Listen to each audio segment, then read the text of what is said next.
नमस्कार मंडळी. मराठी कलाविश्वातील प्रसिद्ध अभिनेत्री म्हणजे दीपाली सय्यद. हिंदी, मराठी चित्रपट, मालिका, जाहिराती आणि नाटकांमध्ये काम करून त्यांनी चांगलीच लोकप्रियता मिळवली आहे. मात्र गेल्या काही काळापासून त्यांचा कलाविश्वातील वावर कमी झाला.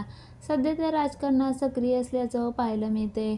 सोशल मीडियावर सक्रिय असलेल्या दीपाली सय्यद यांच्या पतीची आणि मुलाची सध्या नेटकऱ्यांमध्ये चर्चा रंगत असल्याचं दिसून येत आहे. त्यामुळे त्यांचा पती आणि मुलगा कोण आहे आणि ते काय करतात हे जाणून घेऊया.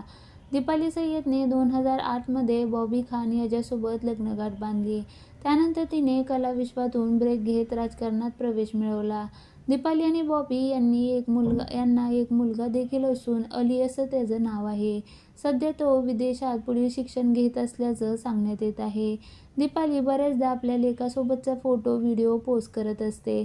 अली एक फोटोग्राफर असून त्याने अनेक दिग्गजांचं फोटोशूट केलं आहे.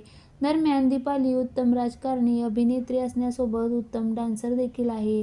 त्यांनी करायला गेलो एक, लाडी गोडी होऊन जाऊ दे, मला चान्स हवा, ढोलकीच्या तालावर, वेलकम टू जंगल, उचला रे उचला, मुंबईचा डबेवाला या चित्रपटामध्ये काम केलं.